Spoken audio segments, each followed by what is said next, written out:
The Office of the President has, with immediate effect, suspended all post-retirement contract appointments for retired public service staff. This directive was contained in a letter dated April 2, 2025, and signed by the Secretary to the President, Dr. Callistus Mahama. The statement further said that all ongoing and pending requests for post-retirement contracts are to be put on hold and will no longer be considered. Public institutions have been urged to comply fully with the directive.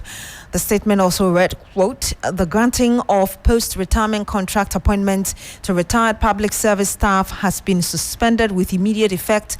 As a result, all requests for such appointments will not be considered. Kindly take note of this directive and ensure strict compliance, unquote. So what effect does this directive, if any, have on the public workforce in terms of blending experience and fresh blood? Let's get some thought from labor consultant Senior Jabing. He joins us live on the phone. Good afternoon to you, sir. Thank you so much for joining us.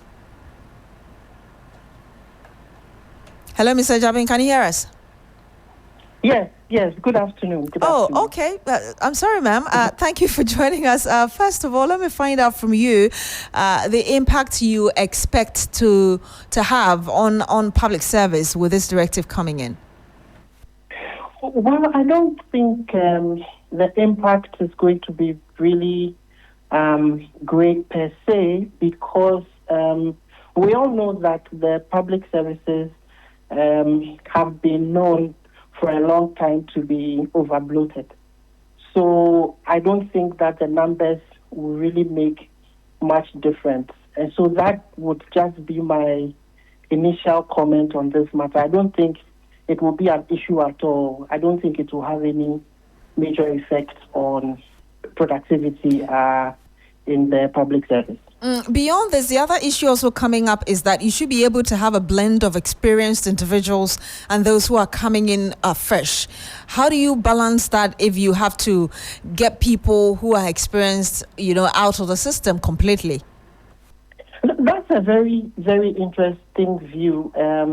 I've heard, a few people mention that. But to tell you the truth, in the public services, the kind of training that public servants go through, by age 45, they should be well accustomed to the public services protocols and be experienced enough to be able to do a lot of the work that is required of them. And so between 45 years and 60 years, I believe that they would have paid their dues.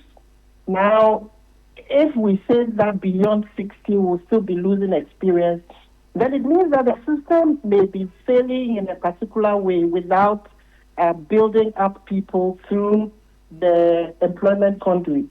That the career conduit is such that people come in and people leave. And if you keep it stagnant, just like a river or water, then it begins to have issues. So it's very important that the system keeps moving, people come, people go, and then those who are taking over are being trained and gaining the experience.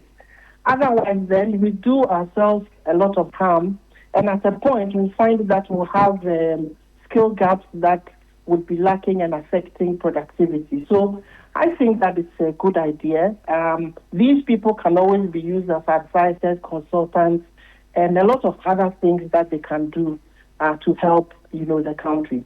And one other thing also, before you go, Mr. Jabing, has also been the conversation about retirement age, where people have said that, okay, instead of 60, why don't we move it to 65? And for instance, a number of European countries, even including France, have had to have that conversation. Do you think that at the stage where we are getting clarity that if you had employment after your retirement, we're not going to consider it, perhaps we need to revisit this conversation?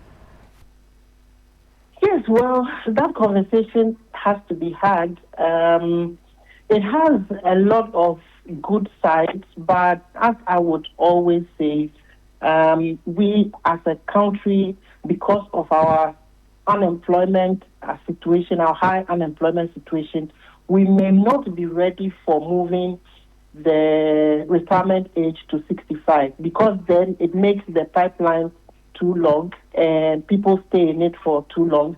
and it creates problems. It creates a lot of backlogs. So we need to make sure that we create space for our graduates to come into the system. We train them, and then they go through the system and pay their dues as well. In the future, if employment numbers get better, unemployment numbers get better, I think that we can revisit this conversation. And don't forget also about the what do they call it? The time, the standard time that we die in Ghana.